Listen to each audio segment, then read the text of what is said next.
How to generate wholesale leads through Facebook marketing is the topic of today. We want to dive into this because we know as a wholesaler, you want as many different avenues and streams of leads coming in as possible. And one of the avenues that we use is Facebook. And online marketing for anything in general, Facebook leads can be very effective, but it can also be like a money pit of black holeness where you put money in never to be seen ever again. So we've had a lot of experience with Facebook and Google over the years, and we're going to share with you today on how to optimize that and perhaps use that in your business to generate more leads. My name's Dustin. I'm Corey. We're the Wholesale Daily Show, bringing you wholesale tips and information 5 days a week. 5 days. And we're excited to do that. So if you're new to the channel, please go ahead and hit that subscribe button and like button, and we'll make sure to bring you the goods on a daily basis. So over the years, we've spent a lot of money on marketing for our own products and then real estate investing and things like that. So what I guess qualifies us is we've easily spent over $1.5 million online on marketing. Now, not all of that is real estate, but it's very applicable because we have the experience with advertising. So when we apply our skill set to real estate, it is it's coming to you from a pretty advanced angle. And Corey is our in-house Facebook specialist. So Corey, why don't we break this down into Sure. How many tips, huh? Oh my goodness. Let's go with 5. 5 Facebook marketing tips for wholesaling. Yeah. Okay. Take it from the top, Corey. Oh dear. Okay. Well, this is good. We definitely prepared pretty heavily for this episode, as you can tell. So, tip number 1, and maybe I'll just give a little example, or I'll give a little intro to it as I just kind of as we get into this. But Facebook marketing is good, but I would caution to start small. So when you're doing budgeting and stuff like that, starting with a smaller budget a day is always a good idea so you don't spend a lot of money. And just understanding the interface that Facebook gives you is really important. So that, start small. That's great. So tip number 1 is start small. Tip number 2 is understanding the interface, I guess you could say. So we might go more than 5 tips here because there's a lot of them, and this is not always usually an extensively long show. So understanding the interface. So what I mean by that is it can be a little confusing when you first log onto Facebook for the first time. You start running ads. So there's lots of videos up there on YouTube about how to understand the Facebook interface for advertising. It's just knowing what you're doing. The big things are like your budget, your daily budget, who you're targeting on Facebook, and then like where you put your picture and your ad copy. So if you're brand new to marketing, if you're brand new to real estate, this video is probably a little bit, it's probably a few months out before you kind of want to get into Facebook heavily. But if you are advertising on Facebook and you're advertising on AdWords and stuff like that, just keep watching and I'll kind of get into some more complicated stuff. We're going to do an AdWords version a little later. That's true, yeah. So what do we got here? We got start small and understanding the interface. So tip number 3 is know your audience. And within that, we can put know your audience as the general. But what I mean by know your audience is you're going to get lists from people. You're going to get like high equity lists or tax lien lists or foreclosure lists. And so 1, knowing your list would be getting that list, but 2, also uploading that list to Facebook. So Facebook has some cool features where you can actually take that list that you got, that CSV file, and upload it, and then Facebook will match as many matches as it can to people on Facebook, and then you can show ads directly to those people. So that's going to be your best bet for advertising on Facebook. You can advertise to anybody on Facebook, but you want to get really specific about who you advertise to. So, I mean, that's kind of like 3A and 3B. But upload that list to Facebook in the audience section.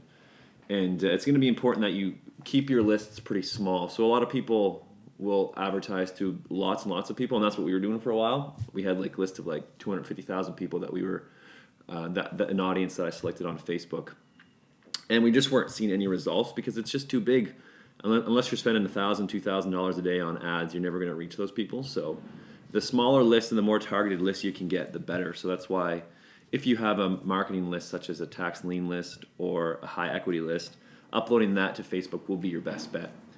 And then, so that being said, tip number, where are we at? Tip number 4. Tip number 4. So you got your list. So tip number 4 for Facebook advertising would be have a really catchy thumbnail.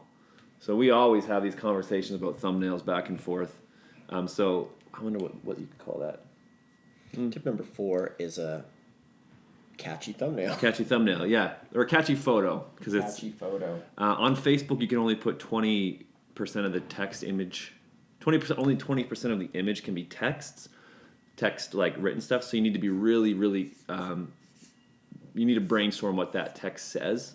So usually what you want to test is photos of people's faces or like bright photos of houses. Things that kind of catch people's attention because they're going to be scrolling through their timeline. Man, there's so many tips. I have like a billion in my head right now. A billion's an overstatement, but so people are scrolling through Facebook and they're not looking for your ads. It's called disruptive marketing. So you're actually catching them when they're like just having fun on their phones. So the catchier your image and the more punchy your headline under that image, it's going to be super important for capturing their attention and getting them to click on it. So yeah, I feel like we could do like that. Well, remember, people aren't going on Facebook with the intention to... Nobody goes on Facebook thinking, oh, I'm going to sell my house. I'm in a pain point of selling my house. Right. That's one of the nicer things about Google is people specifically go to Google and like how to sell my house fast. Yeah. With Facebook, though, that same person who goes to Google is also going to be scrolling Facebook later. And as a marketer, you want your marketing to almost like mesh in with the thoughts that somebody's having. So if they're on Google and they search how to sell my house, but then 2 hours later they're on Facebook and they're scrolling and then they see your photo or your ad that says, hey, sell your house for cash, then all of a sudden that train of thought is already going on in their head anyway, and it just kind of like lines up kind of like the combination on a lock. So yeah, that's one thing to kind of always keep in mind is that people don't go to Facebook generally for products or services for that matter, but we can still target them and that same person and get a lead from them. Yeah. All right, Corey, tip number 5. Okay, the final tip is speak directly to homeowners. So what I mean by that is kind of like what Dustin was saying. They're not there to specifically sell their home. So what you want to do is in your headline and your image and the first part of the text that people see when you see an ad, you really want to call out their attention. So, hey, are you looking to sell your home, or do you need to sell your home quick? I wonder if I can pull up an ad that we are using right now. You really want to be specific with them and call them out exactly who they are, because you don't need people who aren't interested in selling their home clicking on your ad. It's just going to cost you money. Mm-hmm. So you really want to find people who are interested in that. And just to give you kind of an example of an ad text that we've done. Let's see here, where are we at? As Corey's pulling that up, it can be definitely nerve-wracking at first when you're advertising. And tip number 6, bonus tip, is tracking. Mm-hmm. Tracking is key. So anytime you do a target, you want to always make sure to really monitor those statistics. So if you're targeting people age 40 to 65, men that make less than $60,000 a year, and all of a sudden you've spent $2,000 or $200 and you haven't got a single lead, then you know that that's probably not the best place to go. Yeah. Whereas if, say, you target like women age 50 to 55 who make less than $40,000, and then you've spent $75 in marketing and you've gotten 2 leads, then you know you're on the right track. So So tracking is key. And Corey, what do you have here? Yeah, so just a quick example of a call out would be like the first line. It says, "Ready to downsize your home? We pay cash for houses and close quick." Click the Learn More button below to get started. So it's really quick, it's simple, and it calls out someone who's ready to downsize their home. Now that might be stuck in a bad place, question mark, or want to sell your home fast. You have to be careful because Facebook will disapprove your ads if you use certain language. So it's good to kind of look on their website or just avoid being super intense about it, and that will keep you mostly safe. But yeah, and then also just testing long posts so you can talk about why you're helping them and who you are, et cetera, versus like quick short ones. There's all kinds of tests you can do, but that should be enough to get you started and with your first ad. So nice. That's kind of my tips. Yeah, I hope that helps. For Facebook, can be a great little resource of generating leads. And remember, you really want a multi-prong approach. Like Facebook's probably not going to be your primary. Google, one of these will shake out to be a primary, but if you have all these little rivers flowing in or streams flowing into the river, eventually you have a river. Tributaries flowing in. Yeah. So check that out. And once again, as we mentioned last week, we're doing a live tax deed sale coming up here at the end of the month, and we have one spot open for that. And if you're interested in learning how to buy discount properties at live tax deed auctions, where we're literally planning on picking things up 10 to 15% of market value, and we're going to buy for ourselves, but we also bring folks like you along with us so that you can learn a different avenue and just kind of have a little different tool on your Swiss Army knife of investing. So there'll be a link below this video taking you a page there with the details and the location and all that sort of stuff. So check it out if you're interested. Highly recommend it.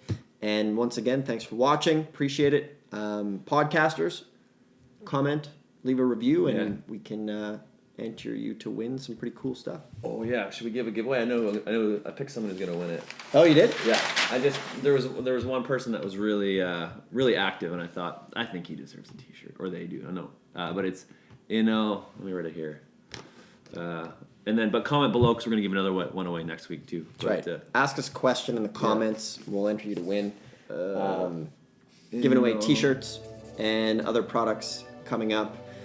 And just want to get everybody kind of involved and engaged in the community. So, how do you pronounce that name, Corey? I think it's an Instagram handle. Enomenam Dummix.